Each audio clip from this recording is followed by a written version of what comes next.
Good evening.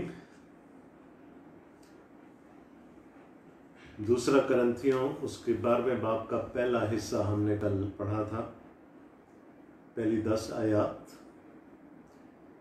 और जैसा कि मैंने कल कहा था कि it was enough to give us goose bumps. क्या ही जोरावर बातें थीं कि खुदा को जोरावर खादिम नहीं चाहिए, खुदा को कमज़ोर खादिम चाहिए।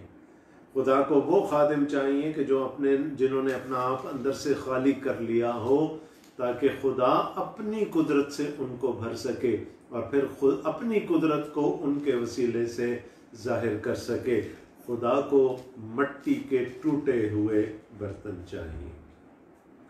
और अगर ये पैगाम आपने कल उस कलाम से ले लिया है तो फिर आप मुबारक हैं, और अगर आप उस पर अमल कर सकेंगे तो फिर आप और ज़्यादा मुबारक ठहरेंगे।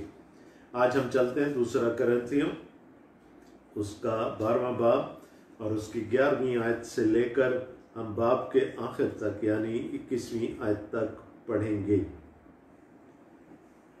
2 Corinthians chapter 12 and starting at verse 11। मैं बेवकूफ़ तो बना मगर तुम ही ने मुझे मजबूर किया, क्योंकि तुमको मेरी तारीफ करना चाहिए था, इसलिए कि मैं उन अफजल रसूलों से किसी बात में कम नहीं, अगरचे कि कुछ नहीं हूँ।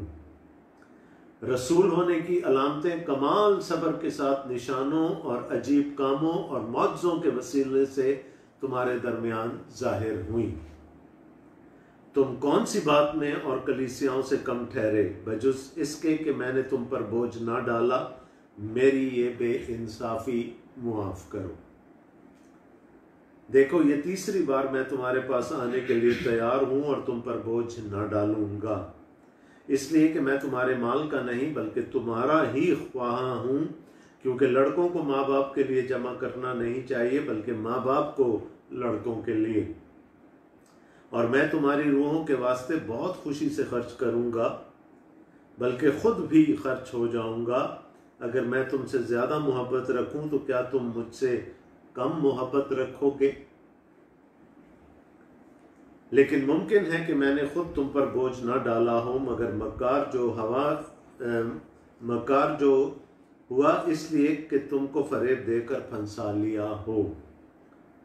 भला जिन्हें मैंने तुम्हारे पास भेजा, क्या उनमें से किसी की मार्फत दगा के तौर पर तुमसे कुछ ले लिया?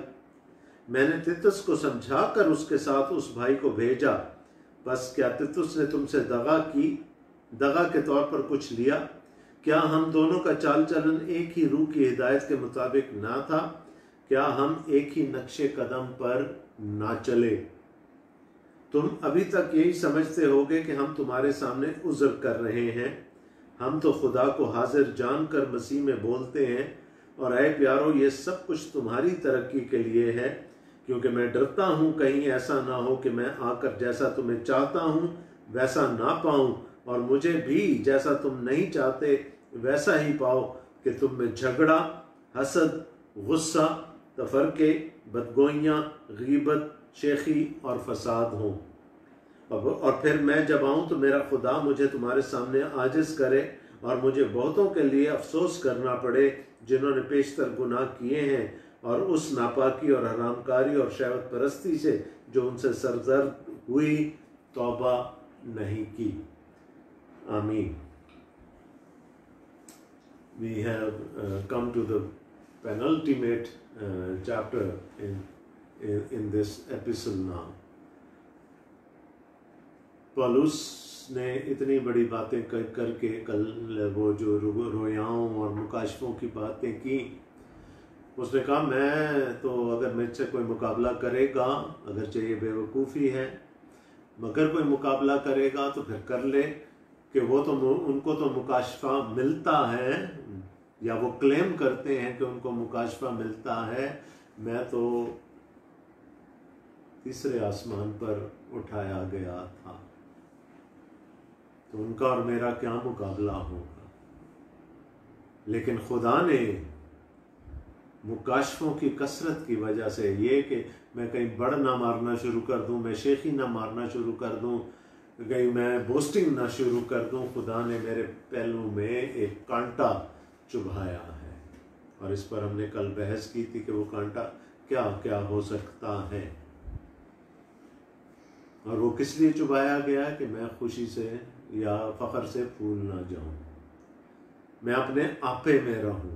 और मैं अगर फ़ख्र करूंगा तो अपनी कमज़ोरियों पर करूंगा, क्योंकि जब मैं कमज़ोर होता हूं तो ज़ोरावर होता हूं, तब खुदा की कुदरत मेरे अंदर से होकर काम करती है। और कैसे करती है वो आज हमें बता रहा है। मैं बेवकूफ़ तो बना मगर तुम ही ने, देखें, is very very apologetic about ये जो कुछ वो कह रहा है। वो कह रहे मुझे अच्छा नहीं लग रहा ये सब कुछ कहना। जगह जगह बाप के शुरू में उसने कहा ये कर तो रहा हूँ लेकिन मुफीद नहीं है। अब फिर वो कह रहा है मैं बेवकूफ़ तो बना मगर तुम ही ने मुझे मजबूर किया, क्योंकि तुमको मेरा डिफेंस करना चाहिए था। उसने कहा जब ये लोग आए थे और इन्होंने मुझ पर उंगलियां उठाना शुरू की थी तो तुमको खड़े हो जाना चाहिए था मेरे दिफा में, और अगर तुम खड़े हो जाते मेरे दिफा में तो मुझे ये सारा कुछ ना करना पड़ता। सो तुम मुझे मजबूर कर रहे हो कि मैं ये बेवकूफ़ी करूं। और वो बेवकूफ़ी क्या है कि मैं शेखी मार लूँ थोड़ी सी, मैं बड़ाई कर लूँ अपनी कि मैं कैसे उनसे बड़ा रसूल हूँ। तो वो क्या कह रहे हैं, मैं तो तुम्हारे दरमियान 2 दफ़ा आ चुका, मैं तो तुम्हारे दरमियान 18 महीने रहा। पहली दफ़ा जब मैं आया तुमने मेरा चाल चलन देखा, तुमने वो मेरी तालीम सुनी, तुम उस तालीम से मरूब भी हुए, तुमने खुदा का कलाम सुना, इंजील सुनी, तुमने उसको कबूल किया। खुदा ने मुझे फजल दिया कि मैं तुम्हारे दरमियान एक कलीसिया छोड़ूं, और फिर तुम मेरा दिफा ना कर सके, तुम उन लोगों की बातों में आ गए। अगर तुमने मेरा दिफा कर लिया होता तो वो तुम्हारे सामने ना ठहर पाते और वो चले जाते वहां से, और मुझे ये सारा तरद्दुद उठाना ना पड़ता। मैं बेवकूफ़ तो बना मगर तुम ही ने मुझे मजबूर किया, क्योंकि तुमको मेरी तारीफ करना चाहिए था, इसलिए कि मैं उन अफजल रसूलों से किसी बात में कम नहीं, अगरचे कुछ भी नहीं हूं। मैं अपने आप को कुछ नहीं समझता, तो भी उनसे मैं किसी तौर से कम नहीं हूं। और वो कहता है जब मैं तुम्हारे दरमियान रहा तो खुदा की कुदरत मेरे अंदर से होकर काम करती रही। रसूल होने की अलामतें कमाल सब्र के साथ निशानों और अजीब कामों और मौजज़ों के वसीला से तुम्हारे दरमियान जाहिर हो। वो कहता है रसूल होने की अलामतें, और वो अलामतें क्या हैं?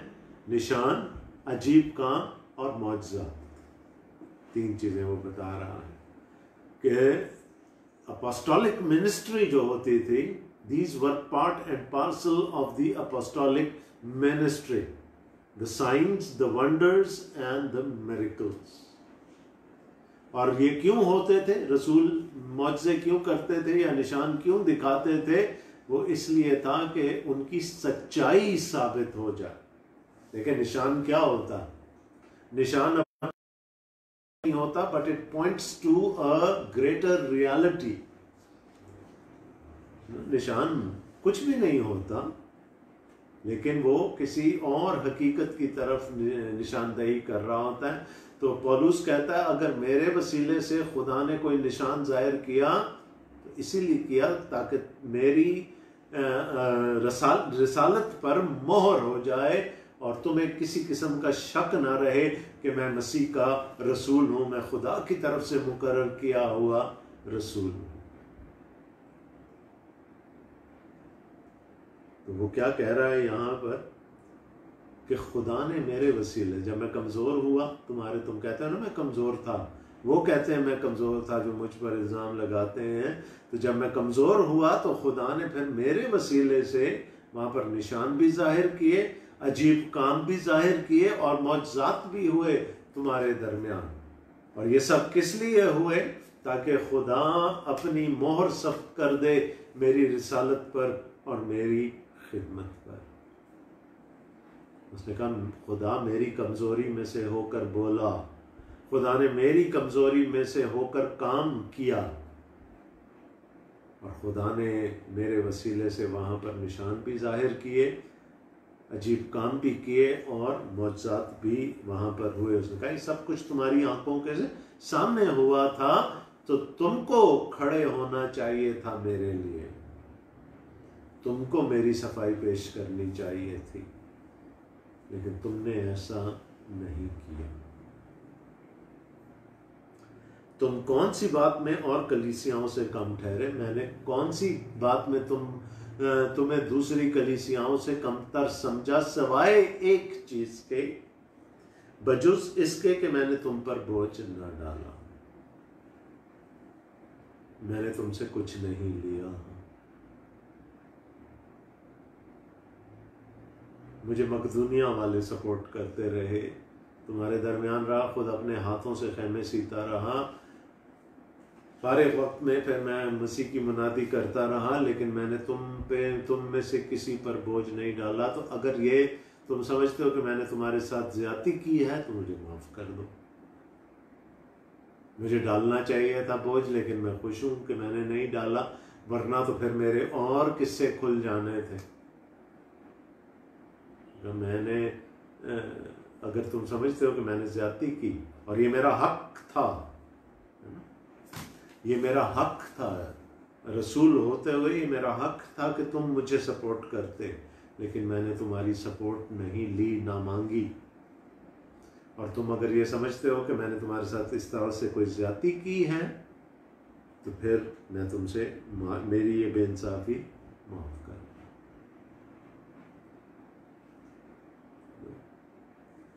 लेकिन मैं बाज नहीं आऊंगा। तीसरी दफा आने की सोच रहा हूं तुम्हारे दरमियान, लेकिन मैं अपनी पॉलिसी नहीं बदलूंगा, अपना SOP नहीं बदलने लगा। जो जैसा मैं पहले था तुम्हारे दरमियान वैसा ही रहूंगा। देखो ये तीसरी बार मैं तुम्हारे पास आने के लिए तैयार हूं और तुम पर बोझ न डालूंगा। मुझे तुमसे कुछ नहीं चाहिए। और ये देखें कि खुदा का जब खादिम, उसको क्या वो था कि वो उनसे सपोर्ट नहीं ले रहा था। आई बिलीव कि ये खुदा के रूल कुद्स का काम था, जिसने पौलुस को रोका उनसे सपोर्ट लेने के लिए। और उसका सपोर्ट ना लेना भी जो था, वो जो दूसरे सो कॉल्ड रसूल आ गए थे, झूठे रसूल आ गए, वो कहते हैं ये तुम्हें दगा देने की कोशिश कर रहा है। आज उसने तो कुछ नहीं लिया, तुम पे बड़ा अच्छा इंप्रेशन बनाकर चला गया, देखना कल को किसी ने अपने चेले को भेजेगा कि हाँ वो पौलुस आया था ना, उसके लिए चंदा कर दो। तो ये भी इल्जाम था पौलुस रसूल पर कि पहली दफा वो बड़ा अच्छा बन के रहा, तुम्हारे दरमियान कोई सपोर्ट नहीं ली, लेकिन अंदर से दगाबाज है वो। और अब देखना कि वो कैसे तुम्हारे पीछे लोगों को भेजता है या खत लिखता है कि मेरे लिए चंदा करके भेज दो। तो मैं ये सोचने पर मजबूर हो गया कि क्यों पौलुस जब दूसरी कलीसियाओं से मदद ले सकता है, सपोर्ट ले सकता है, तो क्यों नहीं ली उसने करंथस की कलीसिया से। और ये बहुत मालदार कलीसिया थी बाय द वे। और फिर मुझे एक ही जवाब इसका मिलता है कि ये रूह कुद्स का काम था, जिसने मना कर दिया होगा पौलुस को कि इस कलीसिया से सपोर्ट नहीं लेना, क्योंकि ये तेरे हक में नेगेटिव हो जाएगा, मनफी हो जाएगा। तो वो क्या कह रहा है, मैं अपनी SOP नहीं चेंज करूँगी। मैंने खुदा के रूल कुछ की हिदायत से किया, मैं अपनी SOP नहीं चेंज करने वाला। मैं अब भी तुम पर बोझ ना डालूंगा, इसलिए कि मैं तुम्हारे माल का नहीं बल्कि तुम्हारा ही ख्वाह हूँ। क्योंकि लड़कों को माँ बाप के लिए जमा करना नहीं चाहिए, बल्कि माँ बाप को लड़कों के। I don't need your money. Please keep it to yourselves. अगर कल को उसके वसीले से मुझ पर इल्ज़ाम लगाना है तो फिर मुझे तुम्हारा पैसा नहीं चाहिए। और मुझे क्या चाहिए? I need you. मैं तुम्हारी बेहतरी का सोचता हूँ। मैं ये सोचता हूँ एक अच्छे बाप की तरह कि मैं तुम्हारा हाथ जो दे चुका हूँ मसीह के हाथ में, तो जब मसीह दोबारा आए तो वो तुम्हें पाक दामन कंवारी पाए। No adulteration anywhere in the message, in the scriptures, और किसी दूसरे मसीह के पीछे ना चल पड़ना। मैं तो ये चाहता हूँ, मैं तो तुम्हारा ख्वाहा हूँ। I don't need your money. I will come again. I will not change myself. I will not take your support. I need you. वो एक एनालॉजी दे रहा है कि माँ बाप बच्चों के लिए जमा करते हैं, बच्चे माँ बाप के लिए नहीं जमा करते। और मैं तुम्हारी रूहों के वास्ते बहुत खुशी से खर्च करूँगा, बल्कि खुद भी खर्च हो जाऊँगा। अगर मैं तुमसे ज़्यादा मोहब्बत रखूं तो क्या तुम मुझसे कम मोहब्बत रखो? ज़रा सोचें इस बात की गहराई। एक कलीसिया है जो झांसे में आ गई झूठे रसूलों के, जो उनकी बातों में आ गई, जिन्होंने जब पौलुस पर इल्ज़ाम लगाया तो वो कलीसिया भी उन इल्ज़ामात में शुरू हो गई,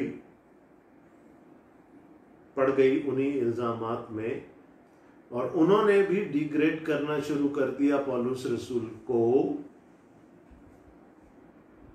अब अगर ऐसी कलीसिया को अगर कोई खत लिखेगा भी तो क्या लिखेगा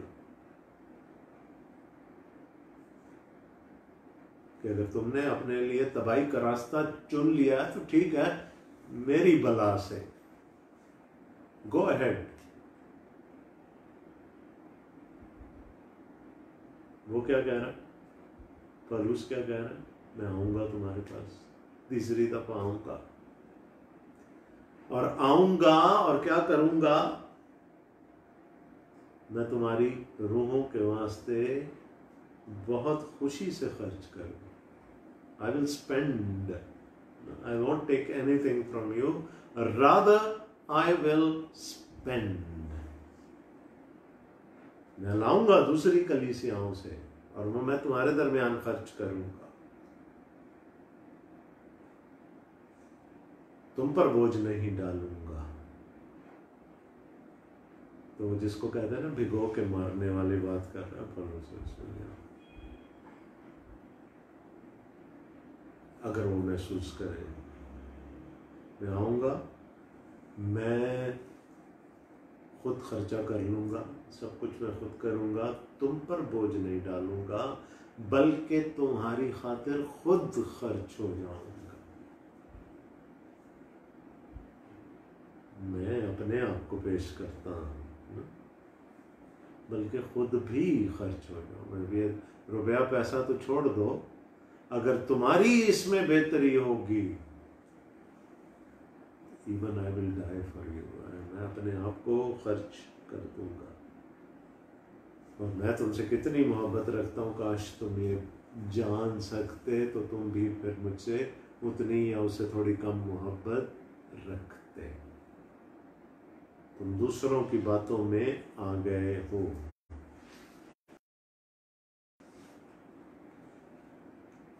और ये बातें आज की कलीसियाओं में भी होती हैं, ग्रुपबंदियाँ हो जाती हैं। एक ग्रुप बन जाता है खादिम के खिलाफ, फिर वो कोने में खड़ा होकर खुसर खुसर करता है, फिर आहिस्ता आहिस्ता और लोग उसमें शामिल हो जाते हैं,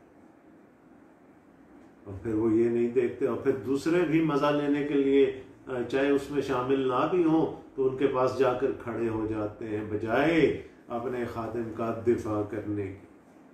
ये आज भी हो रहा है कलीसियाओं।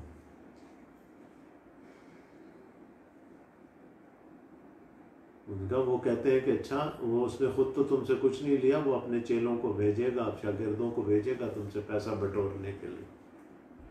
क्या कह रहा है पौलुस? लेकिन मुमकिन है कि मैंने खुद तुम पर बोझ ना डाला हो, मगर मकार जो हुआ इसलिए तुमको फरेब देकर फंसा लिया हूं। वो कहते हैं मैं मकार हूं, तो हूं। अगर तुम मुझे मकार समझते हो तो हो सकता है मैंने कोई फरेब दे दिया और तुम्हें फंसा लिया हो। भला जिन्हें मैंने तुम्हारे पास भेजा क्या उनमें से किसी की मार्फत दगा के तौर पर तुमसे कुछ ले लिया? तितुस को भेजा मैंने खत देकर तुम्हारे दरमियान, क्या उसने कुछ मांगा तुमसे? क्या जो भाई उसके साथ आया उसने अपने लिए कुछ मांगा? मैंने तितुस को समझाकर उसके साथ उस भाई को भेजा, बस क्या तितुस ने तुमसे दगा के तौर पर कुछ लिया? क्या हम दोनों का चाल चलन एक ही रूह की हिदायत के मुताबिक ना था? क्या हम एक ही नक्शे कदम पर ना चले? किसके नक्शे कदम पर चल रहा है पौलुस यहाँ? किसके नक्शे कदम पर चल रहा है? नेचुरली ये खुदावंद यीशु मसीह का नक्शे कदम है ना, गुर्बत वाला। मैं इसलिए नहीं आया कि खिदमत लूं, बल्कि इसलिए कि खिदमत करूं। उसने कहा कि हम एक ही नक्शे कदम पर, एक ही रूम में एक ही नक्शे कदम पर ना चले, और वो नक्शे कदम खुदावंद यीशु मसीह का है, जिसने किसने उसके साथ दगा नहीं की, और किस का गुनाह लेकर वसूली पर नहीं चढ़ा, तो भी उसने सब कुछ कबूल कर लिया। वो सारी मुसीबत, वो सारा दुख उसने कबूल कर लिया। किसी से कुछ नहीं मांगा, बल्कि अपना फजल आम कर दिया, अपनी मोहब्बत आम कर दी। उसने कहा तो मेरे लिए और तितुस के लिए एक ही नक्शे कदम है, और वो हमारे खुदावंद यीशु मसीह का है, और हम दोनों उसी मैं ये नहीं कहता कि वो मेरा शागिर्द है तितुस, इसलिए वो मेरे नक्शे कदम पर चला, नहीं, हम दोनों खुदावंद यीशु मसीह के नक्शे कदम पर चलते रहे तुम्हारे दरमियान। हाँ, मैंने समझा के भेजा था उसको कि एहतियात करना, वहां पैसे की आजमाइश होगी, एहतियात करना। तो क्या उसने दगा की तुमसे? क्या मेरे किसी चेले ने आकर तुमसे पैसा ले लिया? क्या वो दूसरा भाई जो तितुस के साथ आया उसने तुमसे पैसा मांग लिया? You can not prove anything. आगे चल के वो मसीह वाली बात करेगा, तुम में से कौन मुझ पर गुनाह साबित करता? मैं आऊंगा तुम्हारे घर में। अगले चैप्टर में जब हम जाएंगे तो वो कहेगा मैं आऊंगा, और फिर मैं सामने बिठाकर पूछूंगा कि मेरी क्या क्या मकारियां थी, मेरी क्या क्या अयारियां थी जब मैं तुम्हारे दरमियान रहा। तुम अभी तक यही समझते होगे कि हम तुम्हारे सामने उज़र कर रहे हैं, हम तो खुदा को हाजिर जानकर मसीह में बोलते हैं, और ऐ प्यारो ये सब कुछ तुम्हारी तरक्की के लिए है।